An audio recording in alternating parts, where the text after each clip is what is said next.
but Dr. Benjamin Bikman and Dr. Paul Reynolds.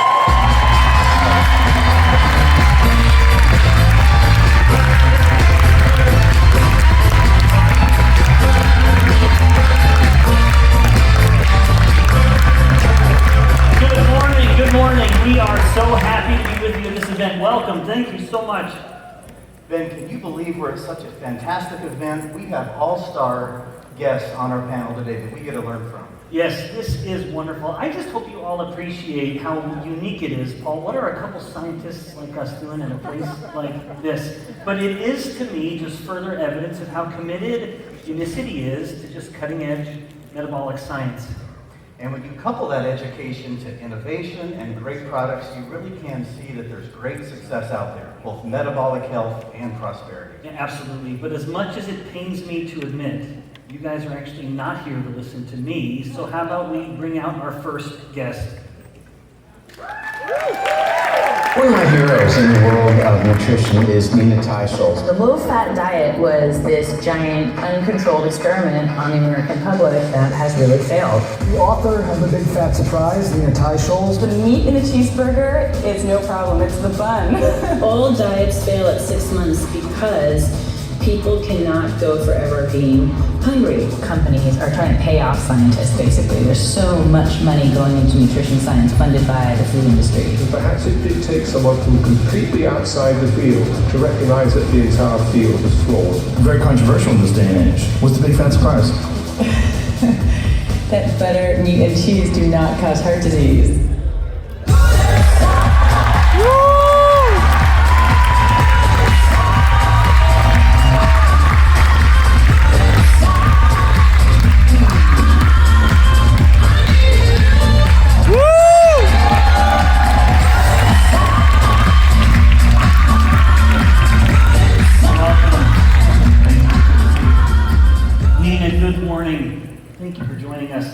Well, let's just get started with these questions because you have so much fascinating information for these good people. You've spent more than 2 decades investigating the science behind saturated fats and seed oils, but you've also been very involved in the politics of the dietary guidelines. For the past decade, I know you've been very busy working on both nutrition policy in DC and earning a PhD in nutrition. How have you managed to balance all of this? Well, I mean, all these fields really intersect, right? And so I started off just curious about what made us healthy.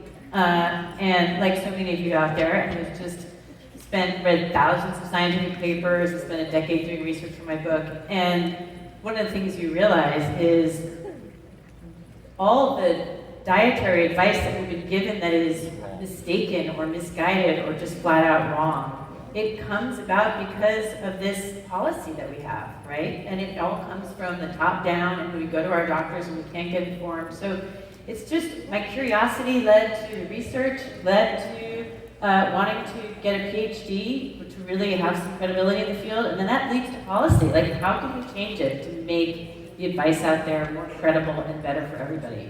Almost said. Your journey really is compelling, Nina. And from your research then, what would you say would be some of the most striking examples of how industry has failed us and science that's flawed has really kind of shaped our national healthcare landscape? I think one of the most astonishing stories that I know, I discovered with the very first recommendation to avoid saturated fat and cholesterol. So that's like why we think meat and butter and cheese are all bad for our health. That came out of the American Heart Association in 1961. And I discovered that that group had been launched by the seed oil industry, by Crisco Oil, because Procter & Gamble, maker of Crisco Oil, had organized a fundraising contest for them. And it really launched them. And then they turned out to say, cut back on saturated fats, replace them with seed oils. I mean, that's sort of the foundation of all the bad dietary advice that we have today, and it really began with the influence of industry. Nina, the original food pyramid, which is the AHA, I know, preceded the original food pyramid, but still we're coming up on about 50 years of it. It put grains, of course, at the base. It was a foundational thing. And then fats were right up at the top. In other words, don't touch these things was the overall view. naturally, that created a very carb-heavy food marketplace that we still see today. With all of that in mind, what would be some practical advice that you'd give people to help them thrive metabolically? Because in the midst of this carb-heavy culture, of course, has come tremendous disease, but those are also the cheapest and sometimes yummiest foods. So what advice would you give people to help them make that habit? I mean, I feel like that food pyramid is one of the most destructive graphics documents in the history of the world. And I would take the food pyramid, my advice would be, take the food pyramid and flip it upside down. That would be, I think we all know, grains up at the tip, fat and protein down at the bottom, and that is the simplest and easiest and best advice I could give for improving somebody's metabolic health. So just basically flip the pyramid. Flip the pyramid. Yeah. I think, there's a South Park episode where they actually flip the pyramid. They're like in some control. I wasn't going to say it. And it's just like, how did they know? Yeah. I mean, this is, I don't know. They thought it was just a joke. Decades ago, right. And they nailed it. Yeah. Nina, it's so compelling that many people are now starting to appreciate the fact that, we do need to be more thoughtful about our choices, and, we need to reevaluate these guidelines. So with recent federal initiatives that are proposing updates to these dietary guidelines and a change in food policy, what do you see as some of the most important changes that are on the horizon, and what do we still need to do in addition? Yeah, I've been doing some work in Washington, D.C. on this, and just for everybody to understand, the dietary guidelines is the most, it's like America's, the North Star of nutrition. It's the key influencer of what people think is a healthy diet, even if you think that's a .gov website, I don't go there. But it comes through your doctor, your dietitian, your nutritionist, it comes through the school education, it comes through, it's what we're fed, it's all school lunches are based on the guidelines, and they're super important. What needs to change? Currently, they still recommend 6 to 7 servings of grains every day, including 3 servings of refined grains. How can that be justified? And they still have a 10% of calories cap on saturated fats, which is why we can't, or our children can't get fed enough meat and eggs. There's no eggs for breakfast at school. Right. So that is probably those 2 changes are the single most important changes, I think, for improving metabolic health in America. I would also say getting rid of any cap on sodium. Well said. In fact, I've heard you make a comment before about how it's easier for, you mentioned school lunches, how it's easier for a child to get chocolate milk than it is to just get whole milk, or even 2% milk. It is illegal to give away whole milk. Illegal. You can, there were a bunch of dairy farmers who tried to give away whole milk at a school in Pennsylvania, and they were told, go down the street and you can give it away at a parking lot across the street from the school, but it's illegal to even give it away. Yeah, that's sobering. These kids only get non-fat or 1% milk, and then they add sugar to it for chocolate and strawberry milk because the kids don't want, tasteless, watery milk. Yeah. So that really has to change, I think, for our whole country to be healthier. We need to give kids a good start in life.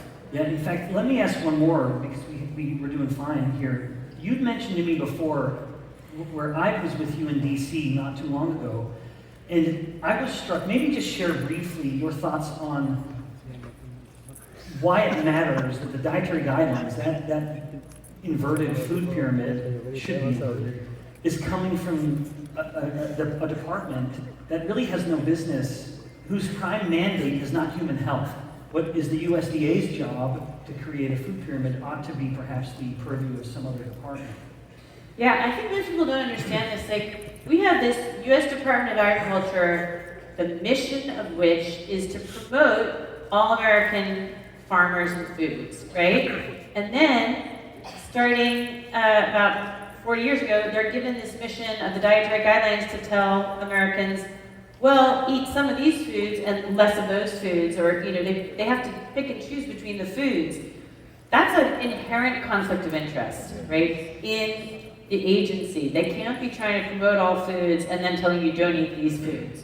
And that whole agency, I mean, not to be too much of a cynic here, but they're heavily influenced by the grain industry. They're heavily influenced by the ultra-processed food industry. I actually did a systematic review of all the conflicts of interest on the expert committee that is in charge of the dietary guidelines.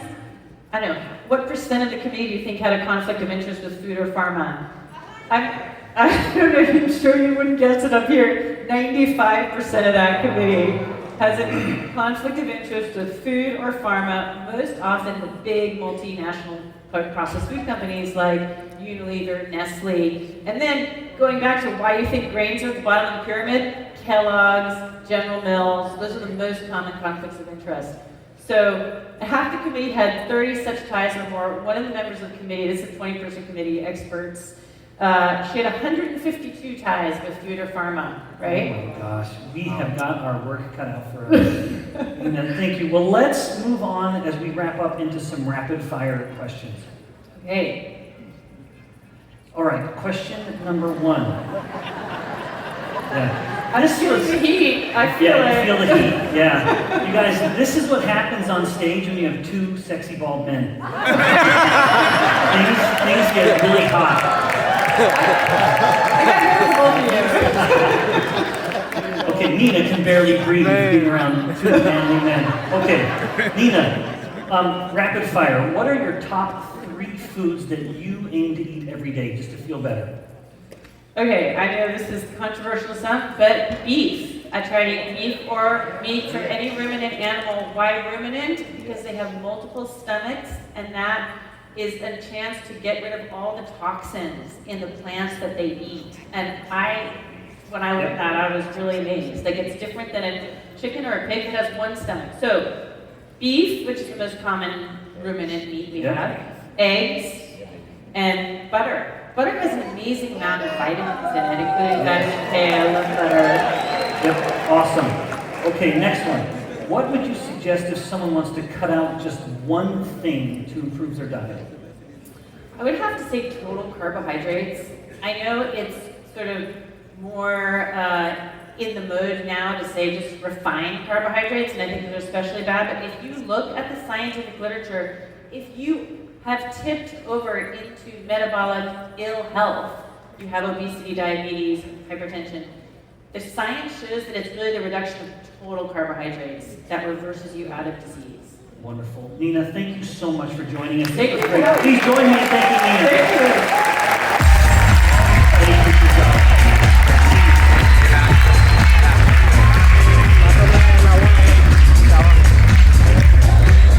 The Obesity Code. Why did you write this book? To have a big, beautiful discussion about calories in and calories out.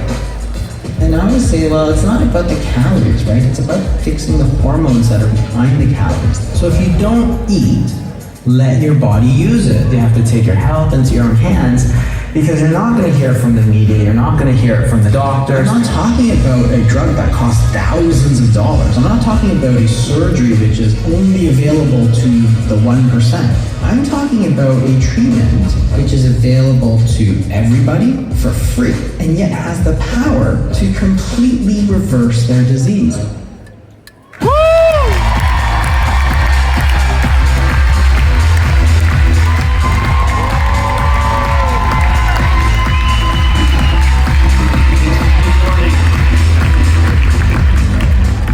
Jason, that was a warm welcome. Good morning.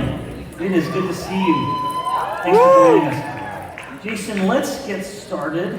Yeah, Jason, your voice has been one of the most clear, eloquent, and impactful voices in this whole ecosystem of metabolic health. We are so happy to have you here with us today. Yeah, thank you. So our audience can get to know you a bit more. Tell us, how did your history of treating patients with kidney disease lead you to more of a focus on fasting as a core therapy for treating disease? Well, it's an interesting transition because, kidney disease, the most common cause of kidney disease is diabetes. And so I treated diabetes for years and years in the normal way. I'd give people medications, but it was actually clear that they weren't getting better. So they had the diabetes, but they'd still got the kidney disease. And eventually I realized that I was looking at it all wrong.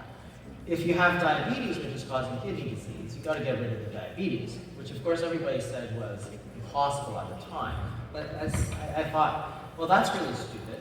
because of course it's possible. Everybody knows it. Like, it was just like, if you lose weight, your diabetes gets better. So the problem was the weight loss, not the diabetes, but everybody was insisting it was impossible. That's where I got very, very, very interested in the question of weight loss, because then you could reverse diabetes, which means you wouldn't get the kidney disease, and I wouldn't have to treat them, right, and see them do poorly. So that's where I got into it, and then I started thinking about calories in, calories out sort of thing, as all doctors are trained to do. And then I realized how stupid that really was, because it just made no sense at all from a physiologic standpoint. Your body can either, when you take a calorie, you can store it or you can burn it. It's very different what happens with it. And how does your body determine that? Well, it really comes down to the hormones. If you tell your body to store that calorie, it will store that calorie. If you tell it not to store the calorie, it won't, and then it's available to burn. So that's the whole point, and that led me to talking about, and really think very, very hard about insulin, because I think the way that most doctors and the way I had been trained was all wrong. So then I thought, well, how are you going to lower insulin, right? Because if insulin is too high, how are you going to lower it? And that's where I thought about fasting as really the most efficient way to lower it. Yes, it's difficult, but on the other hand, people used to say to me, well, fasting, well, can you do it? Will people do it? I'm like, I'm not here to tell people what they can and can't do. I'm here to tell them what they need to do to get healthy, right? And that was where I really started talking about fasting, about diets, because no other doctors were really talking about it. And it's crazy to me that lots of people have come up to me and say, oh, I watched it on YouTube or something. I read your book and I reversed my diabetes, and I always think, that's great. Why didn't your doctor do that? Right? Why do you have to do this fight? Fantastic. Yeah. Jason, well, that does make you an uncommon physician, because you're the kind of guy who basically says, I don't want to see you in my office. That's not good for business. But you've touched on this next point a bit, and this is, of course, where you and I, as much as Paul and I look like brothers, ideologically, you and I are brothers. When it comes to insulin, you've emphasized, as you've noted, that lowering insulin is really the key to reversing metabolic disease and lowering metabolic disease risk. Walk us through just a brief kind of physiological primer on how does fasting accomplish the lowering of this hormone. And you and I, we all know, one of the great plagues of prosperity is this chronically elevated insulin. Why is it that fasting brings it down so well? Because it's really what is the flip side of eating. So when you eat, insulin is nothing more or less than a nutrient sensor. So when you eat, insulin goes up. And your body wants to store those calories. That's what it's supposed to do, right? Because if you don't store the calories, then you're going to die in your sleep like every single night because you have no energy, right? So your energy needs are continuous, but your energy intake is intermittent. So therefore, you have to have a way to store that, right? Okay, no big deal. So if you eat, insulin goes up and you store calories. And you can store it as sugar or you can store it as fat. It's when you don't eat that your insulin goes down, and that tells your body to release that energy, right? And if you keep your insulin too high through various ways, like eating a lot of refined carbohydrates, eating constantly, what's going to happen is you're going to tell the body, because your insulin is high, you tell the body to store more calories as sugar or fat. Sugar is diabetes. If you store too much fat, that's obesity. So therefore, you just got to go the other way. It's a balance between, eating and fasting. So if you want to lose weight, then let your body drop its insulin. Use the energy. Use the energy that has been stored, because that's what body fat is. It's a store of calories. So let your body use it. That's literally why you have it. So there's nothing unhealthy about it, right? When I started talking about it, I got a lot of, email. Oh yeah. About, I remember. about fasting, and it was like, okay, but this is natural. It's been done for thousands of years, and it's a natural process to allow your body to use the fat that it has stored. No, that's great, and it's exciting the time we're living in now because more and more people are appreciating fasting. From your point of view, Jason, what are some of the most common mistakes that you see people doing as they begin their intermittent fasting routine, and what are some quick changes they might incorporate to benefit better? I think the most important thing is people, when they fast, they sometimes feel that they can then eat like a lot more. That's not the point. Like if you sort of binge after you fast, then you do a lot of the good. Because remember, what you're trying to do is let your body eat its own fat. So if you don't eat lunch, then you want to eat those 500 or 800 calories from your body fat stores. Then you don't want to eat an extra 500 or 800 at dinner, because then you're just going to store that. Because again, you're eating, your insulin's going to go up, you're going to store that. So you want to eat as normal as possible. Even if you eat, so we do sometimes at the fasting method, we do these 5-day reset fasts. So it's a 5-day, modified fast. The day after, I still eat the same as I normally do. I don't go out and... That's key. That's key, because what I'm trying to do is decrease, get my body to release it. So if my body is now eating those few thousand calories a day of my body fat, I don't want to put it back in, because now I just undo the damage, undo the good that I've done. It's not the worst thing in the world, everybody's done it, right? But on the other hand, you just be mindful that you want to sort of forget about it, and then just move forward and eat as normally as possible. Yeah. In fact, with that idea in mind, which I've heard you express before, to me, how you end a fast can be just as important as how long you fast. And too often it becomes this unhealthy cycle. Jason, final of the big questions here. We, of course, are all very familiar with GLP-1 and the drugs that have been designed to really crank that up to an 11 on a scale of 1 to 10. Where does fasting fit in this era of GLP-1 obsession? Do you see these two things working together, or is one of them going to make the other less necessary? I think they work together very well, so I don't mind it. I mean, if you take a GLP-1, what happens is that the fasting is just a lot easier because you're not hungry. And hunger is actually the most important thing to think about when you're talking about eating behavior.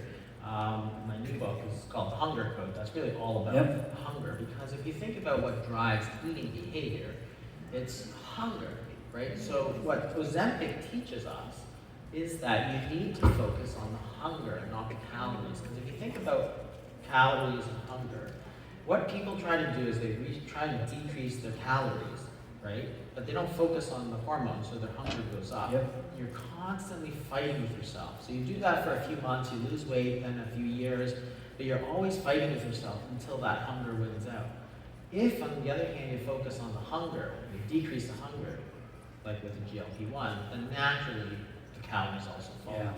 Fasting is interesting because it actually breaks a lot of the hunger cues, a lot of the hunger rules. So if you fast for long periods of time, your hunger actually starts to go down. So patients have got mine. They always come back and they say, after they've done it, they've lost this weight, they say, I think my stomach shrank. It's like, I don't think your stomach actually shrank that much, but your hunger shrank. And you're more sensitive to the cues. The cues, yeah, so the conditioned cues that we have. So, like, if you're always used to snacking, you're going to get hungry. If you're always used to sitting in front of the TV and eating something, you're going to get hungry as soon as you sit in front of the TV. It's like half locked off. Have you found that when people start employing a structured fast, they're able to wean themselves off? Because no one wants to be on those drugs. Absolutely. Definitely. Absolutely. Because once you get into the habit, then the habit takes over. Right? You make your habits, then your habits make you. So if you think about a habit, like brushing your teeth, for example, you don't have to think about it anymore because you always do it. You always do it. But the benefits continue long after you're done. So therefore, if you get in the habit of eating, say, twice a day, well, it's easy. So I actually eat twice a day most of the time. And it's easy for me because it's not hard, right? You've created the structure. You've created the structure. Like if you think about the way that people try to lose weight, which is just eat fewer calories, it's completely asinine. There's no structure in there at all. What are you supposed to eat? When are you supposed to eat? Why are you supposed to eat? How are you supposed to eat? Right? If you create the structure and say, look, I'm going to eat, between this and this hour, I'm only going to be eating these foods. I'm only going to be eating at a table. I'm only going to eat with people that I know are healthy. I'm not going to eat with, my college buddies who are like junk, right? So now you've got the who, what, when, why, and how. That's a structure. Not eat 500 fewer calories, have ice cream for dinner if you want. That's stupid, right? But that's the advice that everybody gives. And it's terrible advice. Terrible. Yeah, Jason, thanks. Well, let's turn up the temperature and wrap up with some rapid fire questions. Okay, thank you. Okay, so best food to end a fast with? I usually do vegetables just because it's bulky, it tends to fill me up, right? So if you fill up the stomach. And, you know, honestly, the best thing about fasting is that when you eat something afterwards, it's like the best thing you ever ate. Like, it'll be steamed broccoli, but it's like, whoa. this is so good. That's good. Wonderful. Okay, thank you. What is your, actually let me skip this one. If someone has a busy or, pretty unpredictable lifestyle, life's just coming at you fast, what's your advice for fitting fasting into that kind of routine without it adding undue stress? I think it's really to get rid of all the associations, because really fasting gives you back time because you don't have to worry about it. But what happens is that when you're traveling or whatever, everybody's like, oh, you should eat here, eat here, eat here. And you're trying to do it all the time, so you just want to make sure that you're not putting food in where, you're really traveling or really reading or doesn't need doing computer work, right? Or, whatever it is. Everybody tries to add food to it. But really, you should try and get rid of that and then stick to the fast. And that's part of that structure. You have to structure your eating day. Yeah, wonderful. Jason, thank you. Please join me in thanking Jason Fung.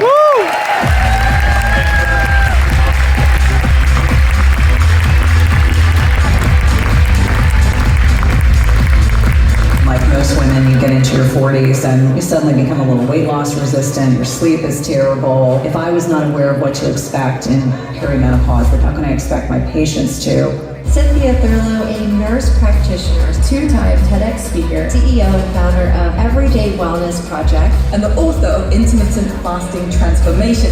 We have been part of a culture that has really sent a very damaging message to women that thin is what we want it to mean, often at the expense of losing muscle mass. All these microorganisms, their health is as important as our health. A lot of misnomers that women can fast the same way that men can. We really need to lean into our physiology, embrace the fluctuations that we have day to day, week to week, month to month.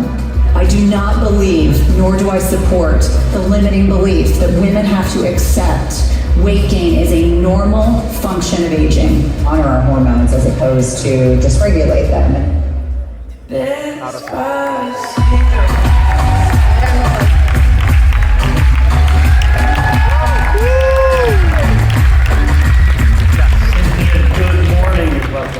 Thank you so much for joining us. It is just wonderful to see you. Absolutely. We've been friends for a while.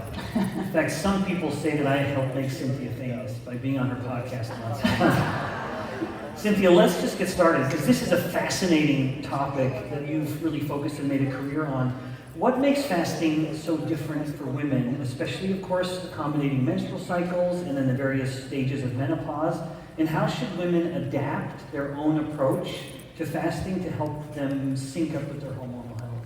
Well, I think it's such an important question. And when I'm talking to patients, one of the first things that we really identify is, are you metabolically healthy?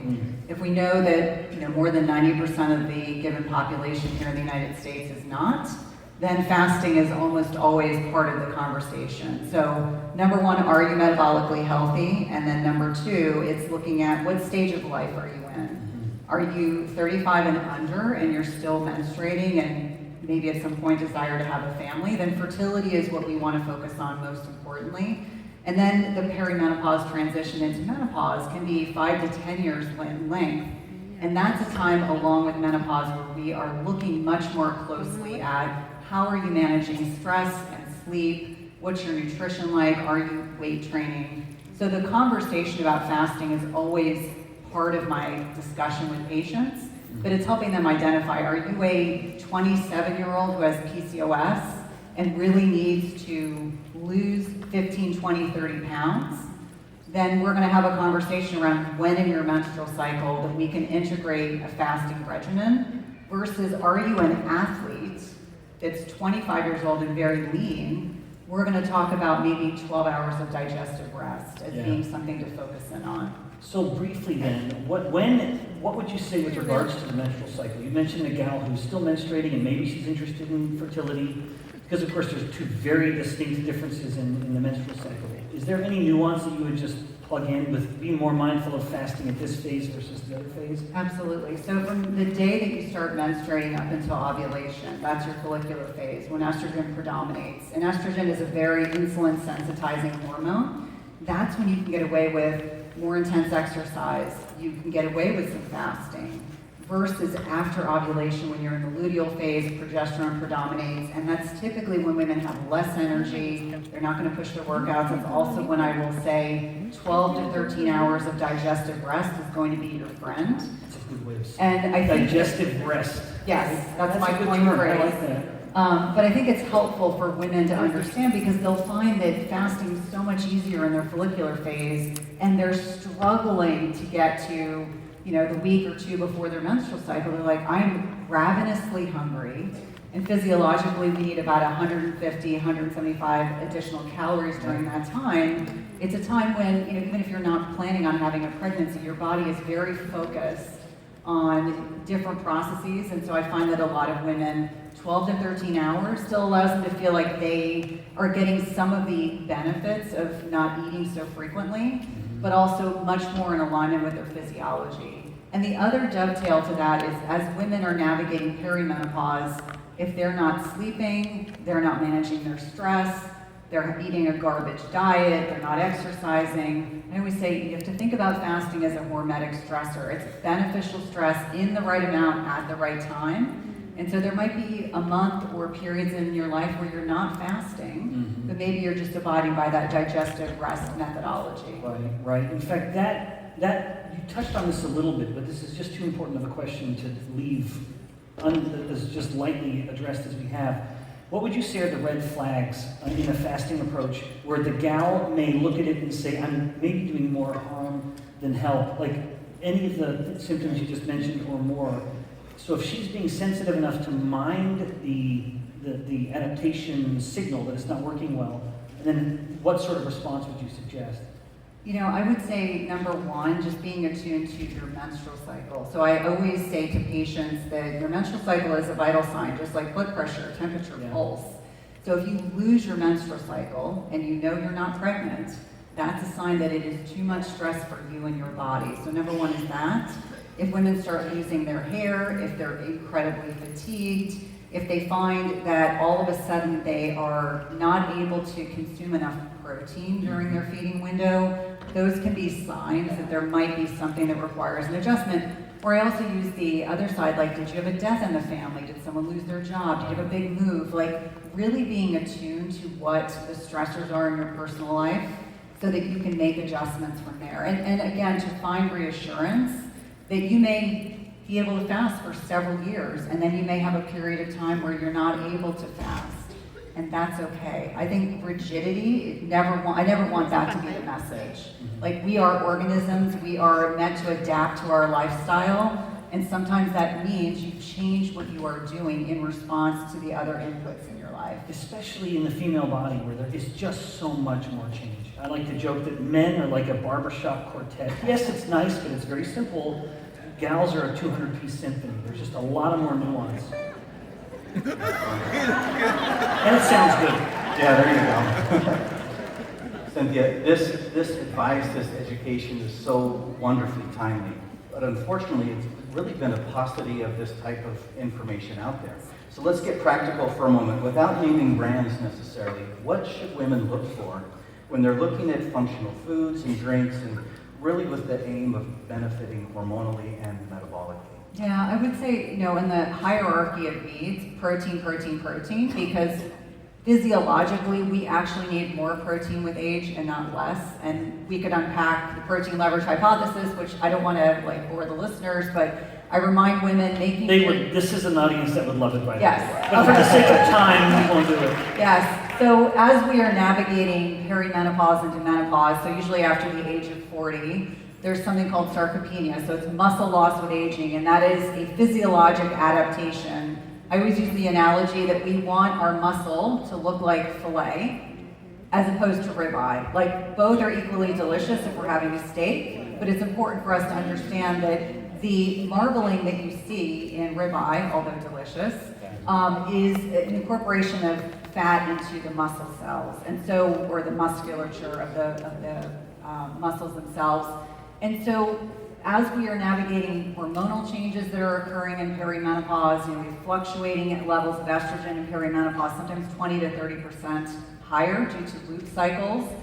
As we are losing our sex hormones, it's helpful to understand that we have to eat more protein as we are getting older. So I always jokingly say my teenagers can get away with a whiff of protein. I need no less than 30 to 40 grams with every single meal to trigger something called muscle protein synthesis, which is how our bodies adapt to create more muscle.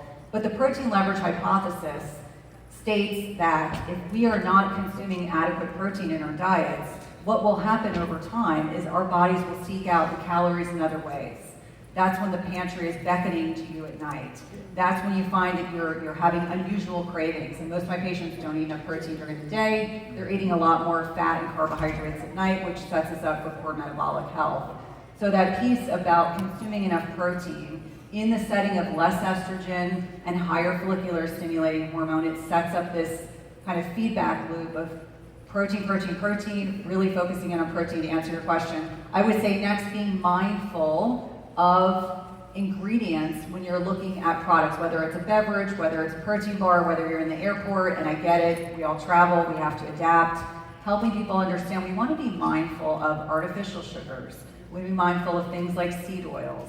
I think that for a lot of people, we are a very convenience-generated culture where we want things to be on the go, and I understand that. But I would say like simple is better. So when I'm talking to patients about nutrition, protein first, being mindful of ingredients if you're consuming products that are processed, and I'm a realist, but also being mindful of your sugar intake, because I think for many people, they don't realize that a lot of these processed sugars over time can be problematic, raise insulin, which is what stores fat, as Dr. Fung was just talking about. And so I think those are two kind of key things that I would focus in on, just to be mindful of that. That's not to suggest that having a quarter cup of berries or half a cup of berries is detrimental. I'm talking about the processed sugars we want to avoid. Right, wonderful. Thank you, Cynthia. Okay, let's get into some rapid fire questions there, the fun ones, quick ones. Thank you. Okay, first, what's the most common intermittent fasting you see women making commonly? Overfasting. Overfasting. Overfasting. Fasting for too long and not being mindful of, remember that protein intake piece that I mentioned. I always say, you can't get 100 grams of protein in a day, you may want to adjust your fasting window. Wonderful, that's excellent.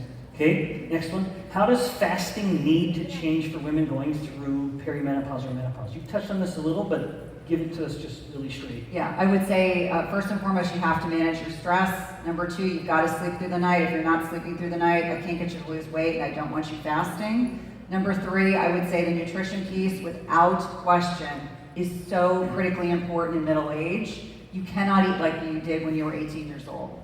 Wonderful, that's excellent. Okay, what's your go-to tip for breaking a fasting plateau? I think it's dialing in on lifestyle and really getting honest with yourself. Sometimes it means tracking your macros, as unsexy as that is. It might mean that you need to get honest about your habits. Is it the glass of wine you're having at night? Is it the discretionary gluten-free brownies you're eating every single night? It's usually dietary indiscretions that are driving some of those plateaus as a starting point. Yeah, that's excellent. Yeah, thank you. Okay, besides weight loss, what's the most significant health benefit you've seen people experience from fasting? Mental clarity, without question. Mental clarity. Mental clarity. People will say all of a sudden, I'm fasting right now. It's like, how can I rattle off those answers? And it's because my brain is functioning, fueling itself in a much more efficient manner than it would if I had eaten a big bowl of cereal and got on stage. Oh, I totally agree. In fact, amen. I think I sympathize to that. When you look like me, all you got is your brain. Thank you, Cynthia. Thanks for joining us so much. Take care. Take care.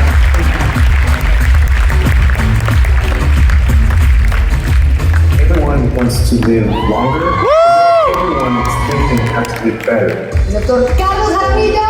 We thought that when we understood calories, we found the holy grail of health, but people are getting more sick. Taking care of our intestinal health is something super important for heart health, brain health, everything. When we alter the microbiota caused by antibiotics, caused by stress, caused by the standard American diet, it's so related to a lot of conditions. What we do in functional medicine is go to the root cause of disease, for nutrition, exercise, relaxation, because health starts in your own home.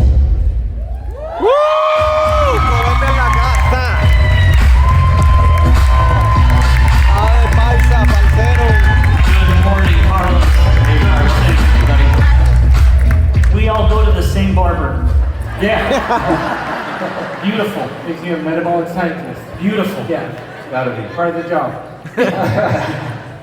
So I met you, Carlos, for the first time here, and I'm very excited to learn from you today. This is going to be great. Yeah. Let's get to know each other a little bit. Let's start as a little bit of a background. Can you let us know what led you from your more traditional clinical background into this area of functional medicine? Morning. Being sick. I got trained at the beginning as a surgeon, and that was my life. I thought I was going to be in the OR for my whole life. Then I got sick, no answers, especially with gastritis. Then I started looking in a way to recover my physiology in order to regain my GI function, and I got better. I never looked back. I never went back to the OR, and I started working in my life. And now I do functional medicine, and I've been doing it for about 12 years. Wow. And you've got to focus on men's metabolic health, right? What's that story? About men? Mm-hmm. Because everything is about women's health, and I'm glad. It's fine. I mean, it's fine. What about men? Yeah. People are like, let's talk about men's mental health. Yeah. What about it? We don't talk about our health. Women, they gather. They talk about, oh, you know, this is going on. This is going on. I'm feeling this. We don't talk about it. It's like we'll talk about anything but. No. Yeah. We're like, dude, how are you? I'm fine. You? I'm fine. That's it. And yet, one of us we have stage 4 cancer. Yeah. We don't talk about our health. And men, we have great stuff going on. We can live wonderful. Yeah. But we need to talk about it. Yeah. So I think it's wonderful. Yeah. You become a voice. Yeah. Wonderful. So the first time, Carlos, that you and I connected, of course, we spoke a lot about insulin resistance. So let me ask a question about that. How, in your mind, how do insulin resistance, low testosterone, and chronic inflammation intersect, create this noxious nexus, if you will? And then in your idea, what's your framework for restoring all of that, for teasing these things apart? It's horrible.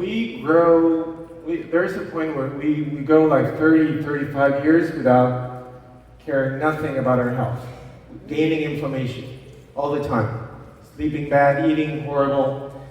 When you have insulin resistance, and probably Dr. Fung is the greatest expert in this, when you have high insulin, your testosterone is going to start going low.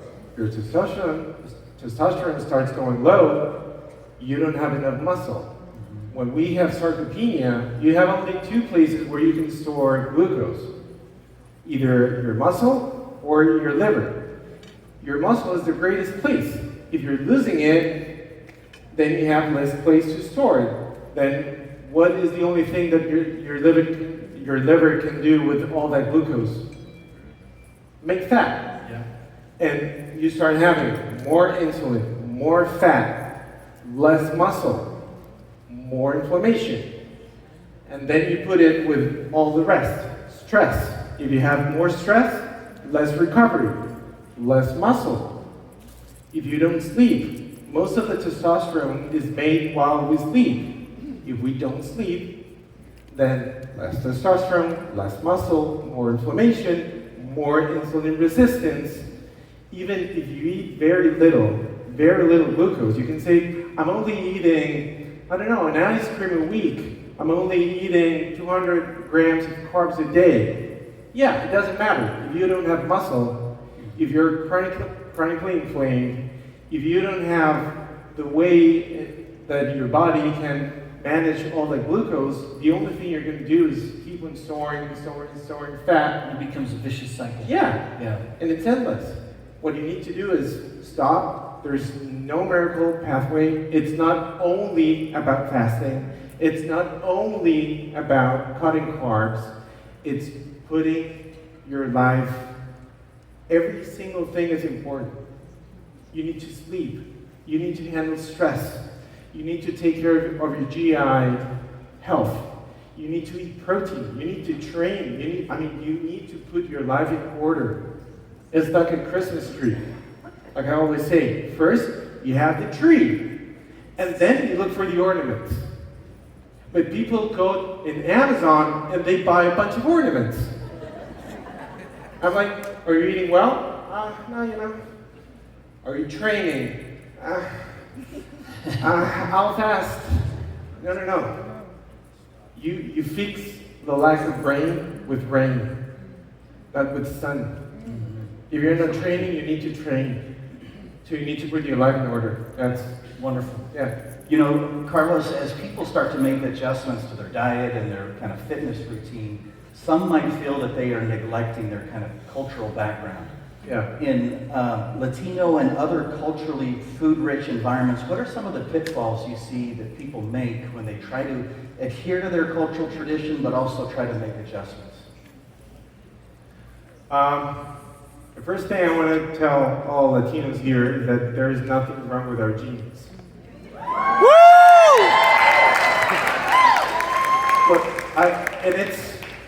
I live in California, and when I see commercials saying if you're Latino, you have 3 times more risk of developing diabetes, so you need to come and get GLP-1s or whatever, I'm like, dude, that's not the point. We have switched. I mean, they're trying to sell you something, and I'm okay with people getting GLP-1s when they need them. It's fine. But there's nothing wrong with our genes. We have changed the way we eat, the way that we have delivered the knowledge of the way we eat into food companies that they don't care nothing about our health. We eat a lot of carbs. We make most of the hard work that's done in this country and all of our countries is done by us. It's fine. But we end up eating a lot of junk food, a lot of carbs, a lot of things that we don't even stop to eat for a moment. So what we need to do is to go and recover the richness that we as Latinos, we gather, we sit, we hug a lot. You know, right? Yeah, we hug, we kiss. So we need to remember to stop and go back to our roots, go back to what our ancestors used to eat, and then it's not just that, because people to go and say, go and eat like your ancestors. No, it's not just about that. It's go and eat like them, and then bring all the knowledge that we have right now and balance it the right way. And just remember our roots. And stop looking for all the junk food that people are trying to sell us. Yeah, very good. Thank you. That's awesome. Last of the big questions, and it's a perfect one because it's a good balance with Cynthia's focus and questions. You being an advocate, such a clear-voiced advocate for men's health, but everyone as well. Do you recommend fasting differently for men compared to women? Is there a simpler nuance or more complicated? And if so, what are the protocols you find are most effective for men specifically to improve their metabolic health? Yeah, men have, it's easier for men to fast, and we don't need to be aware of having any complication about fasting like women do. Just because if women start fasting in a way that they don't know what they're doing, they might end up messing up with their cycle, messing up with getting pregnant, so they need to be aware of that. Men, we don't have that problem. Men, when we start fasting, when we start training, when we start lifting weights while in a fasted state or in a fasted protocol, testosterone is going to go better. Growth hormone is going to start also increasing. Insulin is going to be more sensitive, so you're going to end up having more sensitivity in your muscles to get more glucose, to get more repair. So we're going to start having more benefits from fasting. Yeah. What I find that it's better is for people not to fast too long, what she was saying. People end up thinking that they need to fast. They start doing 16-8, then they say, no, I'm going 14. Now I'm going OMAD. Now I'm going 5 days. No, what I think it's better for men, and what I've seen in my clinical practice is try switching in different ways. Try surprising your body. Don't do the same thing over and over. Don't give yourself too much time to adapt. Yeah. Confused. Yeah. Keep surprising your body. keep surprising your metabolism. Once in a while, stop fasting. Yeah, it's something. Don't think that because you're eating 3 times a day and then you go to 2, that if you go back into 3, you're making a big mistake. You're not. If you want to build muscle, sometimes it would be wiser for you to eat 3 times a day so you get enough protein, because having the amount of protein that you need 2 times a day or once doing OMAD, it would be difficult. What you can do is having 3 times a day, but in a narrower window of time, and then you get all the benefits from fasting. Wonderful. Carlos, thank you. Let's end with some rapid fire questions. Yeah. Okay, first one. What's your favorite way to sneak in more movement, besides getting geared up and going to the gym? Doing a sport. I think what people miss, sometimes people don't like going to the gym. I think get a sport, something that you enjoy, even if it's yours or in a team or something. To do a sport. It could be ping pong. It doesn't matter. Just something that gets you up doing something. But get involved into a sport. Yeah, wonderful. What is your secret superhero food for boosting energy? So just feeling a little better, that something could even this afternoon go and do and enjoy. I'm Colombian. I'm gonna go for coffee. Coffee, of course. Yeah, coffee and protein. That's a good mix. Yeah.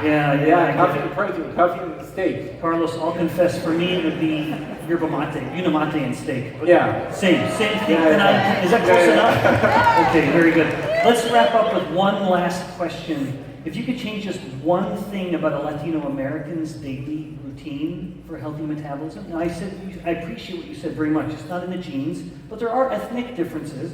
Yeah. Will you have a specific piece of advice for the Latino American community to just improve metabolic health? What would it be?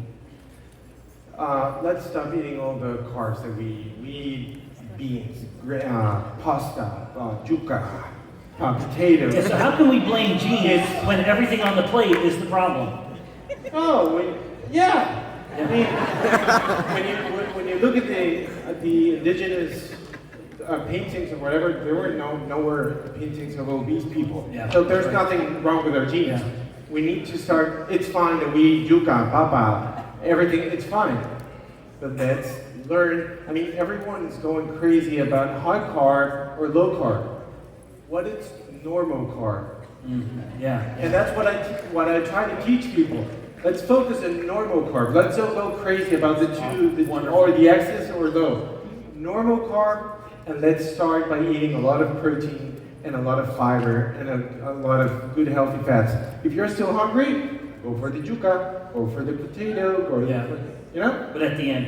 At the end. Wonderful. Yeah. Wonderful. All right, everybody, please join me in thanking Carlos. Thank you so much. All right, everybody, get up. It's time for our last 2 poll questions. And let's do a 2-minute Unamate break. Let's go.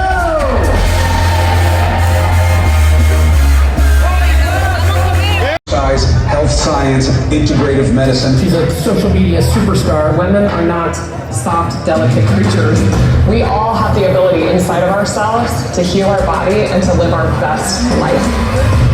If you want to be hard to kill, you want to prioritize building lean body mass, because muscle is a metabolic organ and it is a great reservoir for carbohydrates. But we're not showing girls what their bodies are capable of. It's about being stronger today than you were yesterday.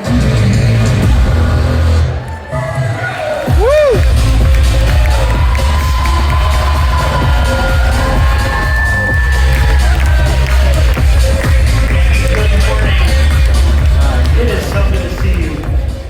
It's been too long. Glad to connect with you again.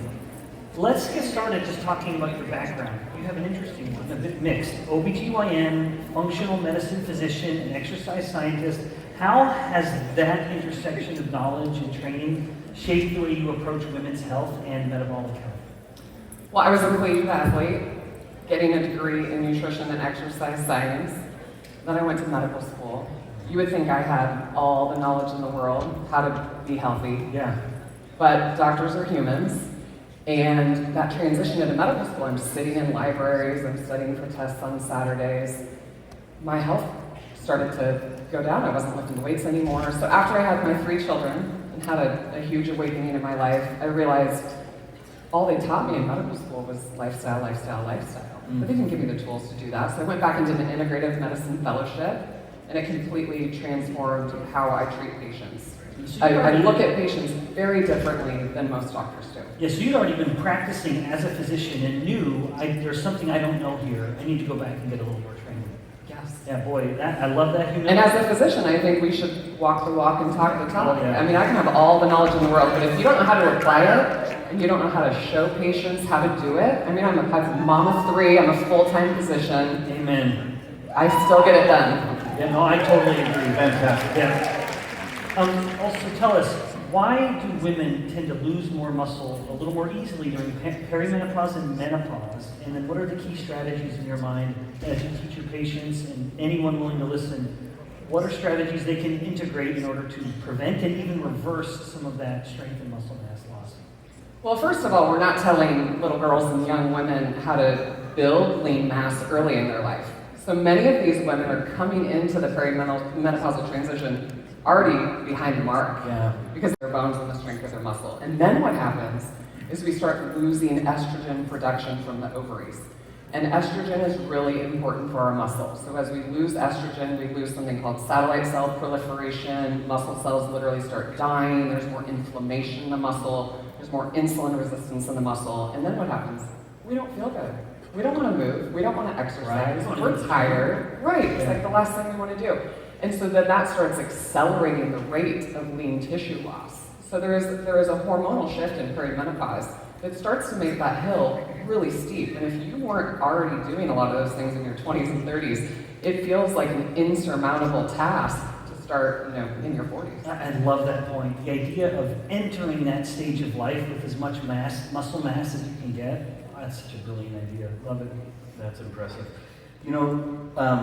Jamie, there are some people here probably that are either new to or intimidated by lifting or resistance exercise, those types of things. What would you say would be your blueprint for building muscle mass and strength safely and effectively?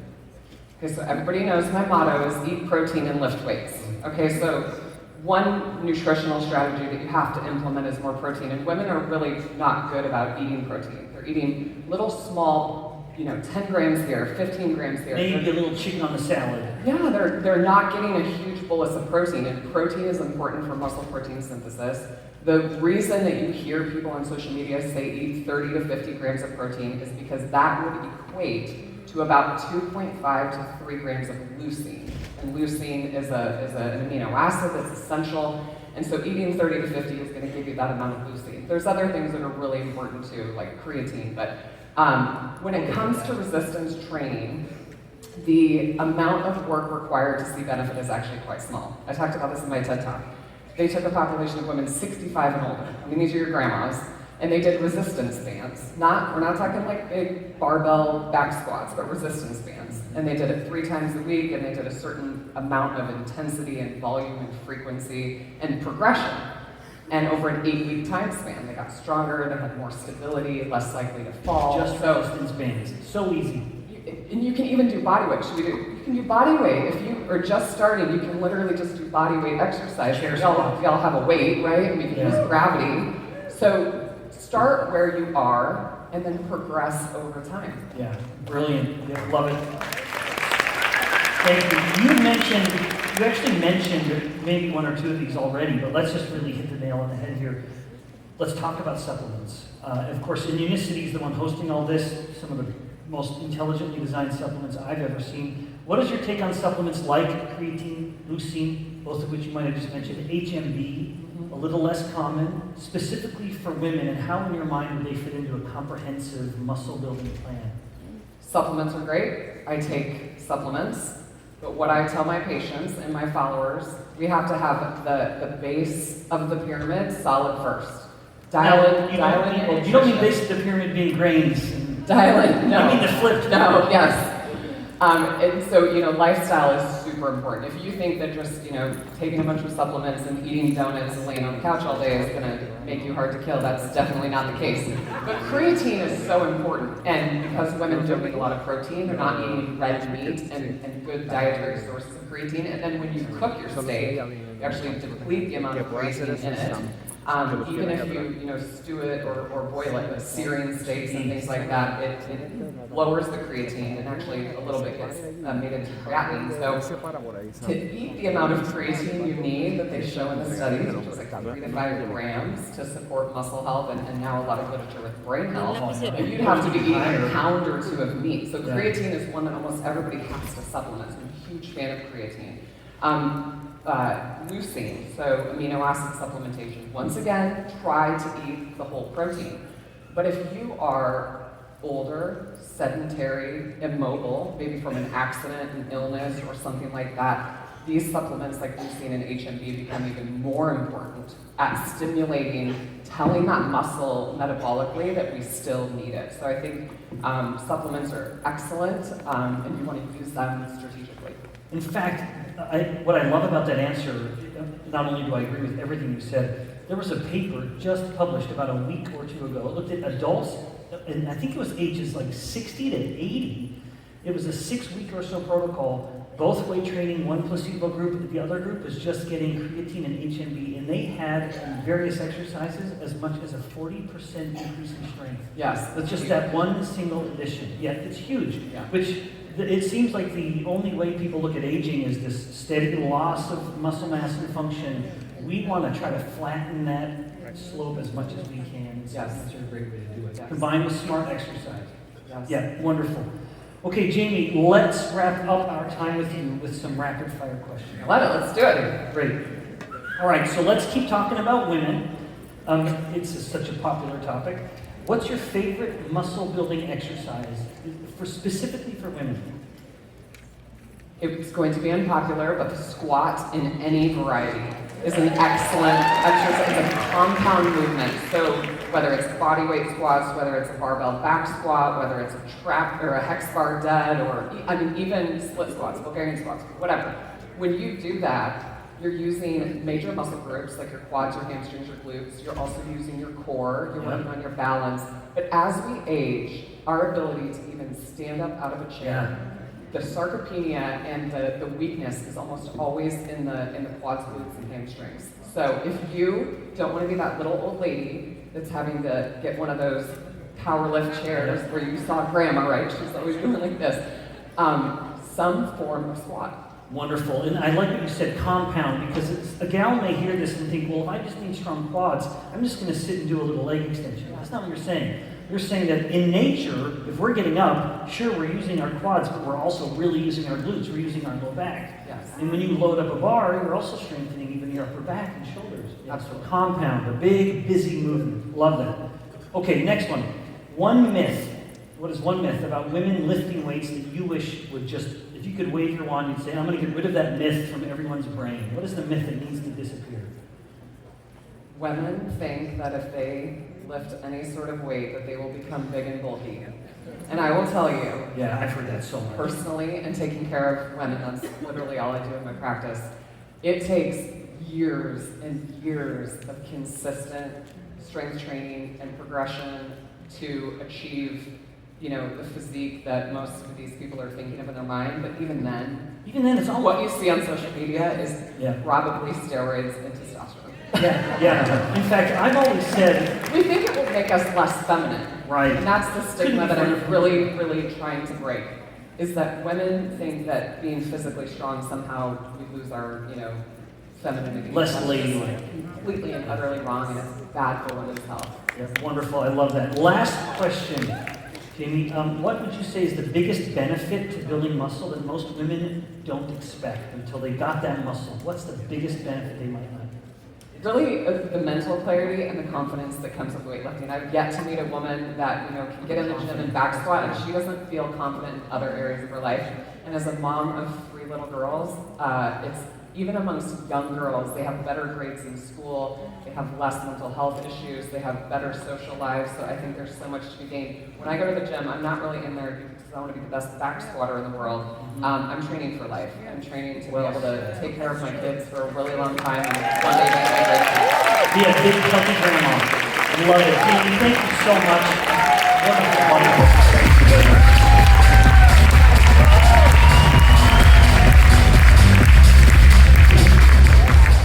Genetics loads the gun. Lifestyle pulls the trigger. Dr. Nick, the fittest doc on Instagram. Chronic disease is prevalent. Obesity is prevalent. Prevention is better than cure. People overcomplicate starting. Somebody who's 200 or 300 pounds overweight, I am not going to have them eating like I eat. Get to the body composition that they want to be, then you would change appropriately. Protein would change, fat would change, carbs would change. Time magnifies the consequences of our actions. You can prevent a lot of disease that would have reared its head otherwise.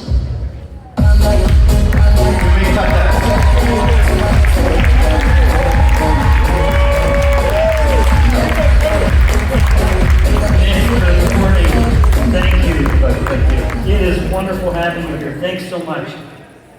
Nick, we are so excited to learn from you today. I just met you recently, but in looking at your background, I've been impressed with this kind of two-pillar aspect of your kind of training, if you will. But being both a physician as well as a competitive strength athlete, how has this kind of dual nature of your background shaped your view on strength training as a metabolic intervention? So the latter aspect of that, the strength training, I think as a physician has fundamentally shifted how I practice, how I see patients, how I see the entire health sphere, period. I think that, all too often we have many physicians across the country, around the world, who do not practice what they preach.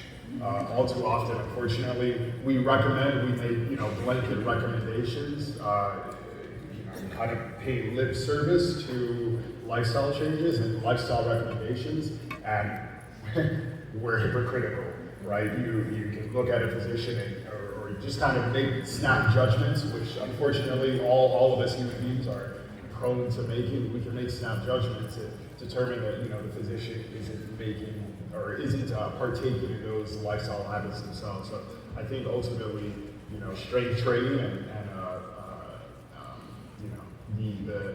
what I've chosen to partake in since medical school has absolutely molded how I practice, my recommendations, everything about me as a physician.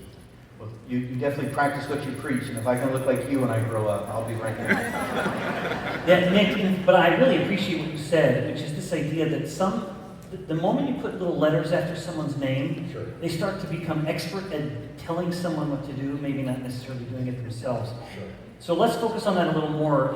Nick, in your experience in the context that Paul just outlined, what role does muscle play in managing metabolic problems, where you and I, of course, are very much aligned? How can muscle help with insulin resistance? How can it help control and even reduce visceral fat? Overall metabolic health, how can everyday people, not only how does the muscle help, and what can people start doing to improve their muscle mass? Yeah, so I think obviously the first and foremost is glucose homeostasis, right? But I think even beyond that, insulin sensitization from a systemic standpoint, a whole body standpoint, the fact that lean mass, muscle tissue is approximately, 3 times more metabolically active. Very hungry. Right, very hungry, even at rest. Yep. Right, so at rest, muscle tissue on a kilogram basis expends about 13 calories per day. Just keeping it at rest, right? Now, obviously, if you are going beyond rest, if you're being active, if you have a very active job, you're not seated all day, now your muscles expending even more on a daily basis from an energetic expenditure standpoint. So, yeah, I think ultimately it's very useful for everybody to focus on developing lean mass. Now, I don't think that means that anybody needs to become a bodybuilder. That's never been my contention, but it is something that we need to, especially as we all get older. Dr. Seeman mentioned it earlier.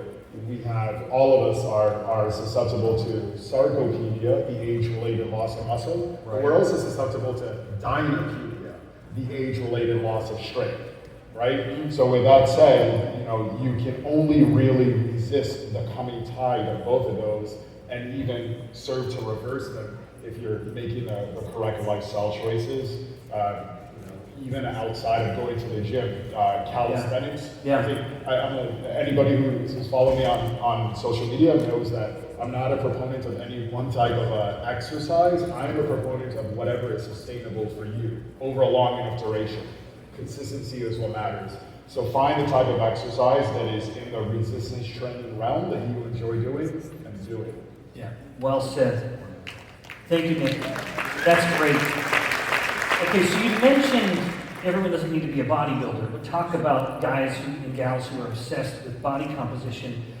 With that topic in mind, how do you safely combine both intermittent fasting with strength training in order to preserve or build muscle mass? Because some people will say those ideas are at odds.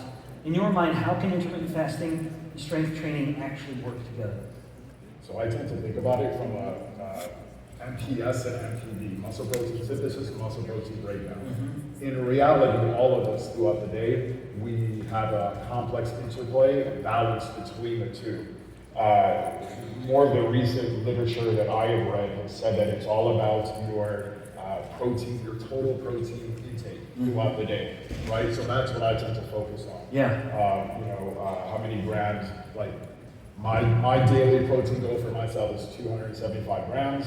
Everybody's going to have a different amount, right? The kind of cursory recommendation is 1 gram per pound, but it's actually a little bit more nuanced than that in my opinion. Yeah. So yeah, ultimately that's how I would answer it, right? That you can absolutely, I personally fast every day, at minimum 12 hours, maximum 16 to 18 hours, but I'm also very, very particular on getting to a certain protein intake daily without fail. So it would be generally, you would say that you'd have, on a typical day, 2 meals in a kind of 6-hour window. Is that a safe way of saying it, or not even?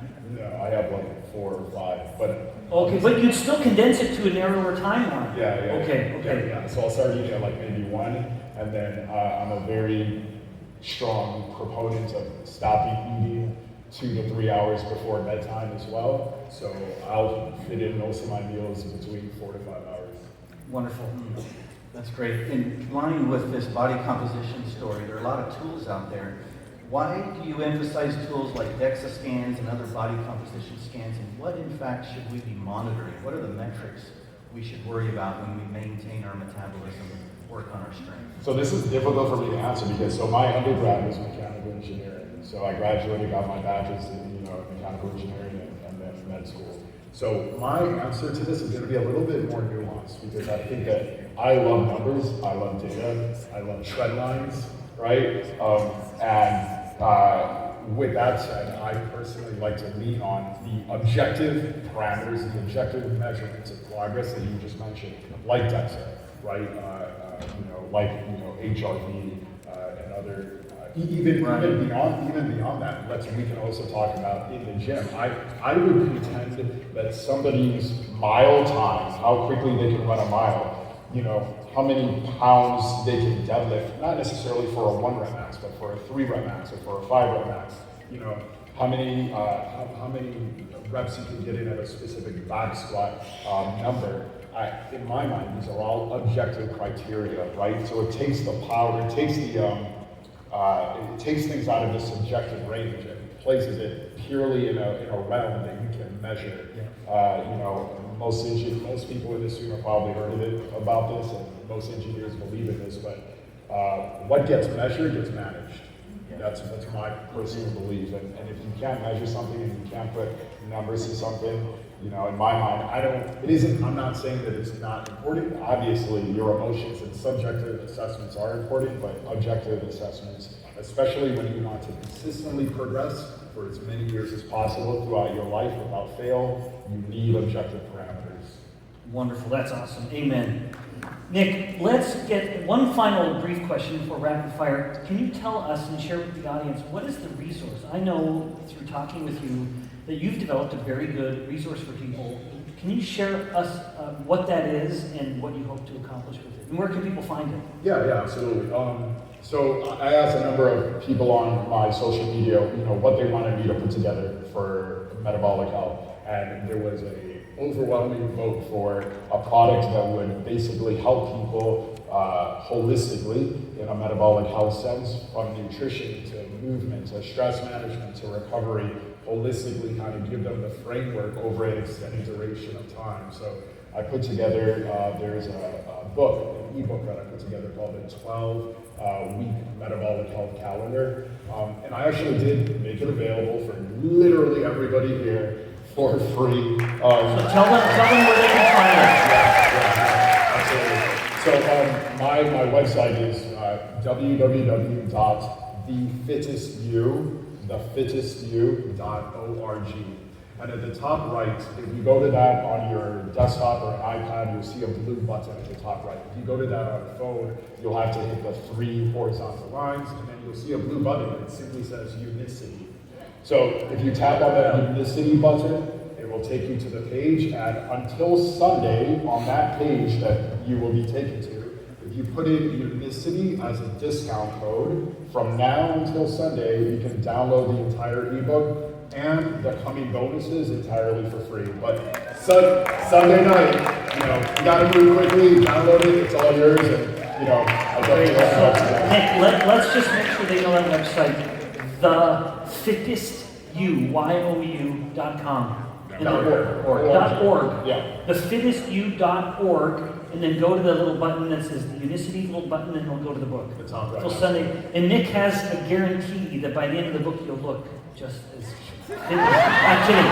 Okay, Nick, let's wrap up with some rapid fire questions, okay? All right. I know a lot of these gals in here are already feeling the heat the moment you came on stage. Let's keep it going. Okay. Wait, you're not going to make a joke at 3 I know. I had to change my material a little bit. Yeah. Okay, Nick, number one, what is the most underrated benefit of having more muscle? Rapid fire, okay? For me, I'm never cold. A lot of people complain about being cold. I'm like, never cold. You're burning hot. Yeah. You see, it was more true than it was a joke. Okay, good. Wonderful. Sure. Number one myth about resistance training that you'd like to bust.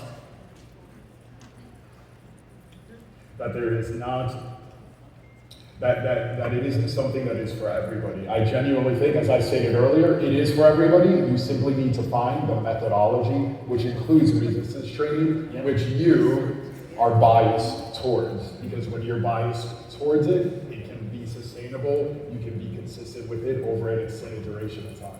Wonderful. I love that answer. Hey, Nick, favorite muscle building movement or exercise that everyone you think ought to be doing? I know you said that the best exercise is the one you'll do, but if you could get everyone to do one, what would it be? Yeah. I think simple is, to answer this question, I think simple is best. I think the push-up is a very underrated, but when you do a correct push-up, it isn't just a chest movement, it's your legs, it's your core, it's your back, it's your chest, and I think, as long as you're focusing on virtuosity, and what I mean by virtuosity is optimal movement from a physics and an efficiency of movement economy standpoint, the push-up is an amazing movement. Wonderful, awesome. Nick, cardio, how do you work that in? Do you do it before you're lifting or after? After. Yeah, because lifting is from a spatial standpoint, and stereogenesis standpoint, lifting demands a lot of balance and coordination. You don't want to go into that already. Exactly. Yeah. You don't want to do that after. Totally agree. Okay, last question, Nick. What's your go-to tip that you give these good folks for staying consistent with muscle training in the midst of busy and stressful lives? Absolutely. Community. I think all too often people underestimate the importance of community community and think that there's nothing that any of us have achieved. I haven't achieved the College of Engineering, the College of Medicine by myself. Nothing that you love about yourself, have you achieved by yourself. And we need to default also when it comes to exercise and being consistent. We need to lean, we need to find a community of people who practice what we practice, believe what we believe, and as such are more inclined to keep us consistent over a duration of time. That's awesome. Well, Nick, thank you so much. This was wonderful. Thank you for your time. Everyone, please join me in thanking Nick.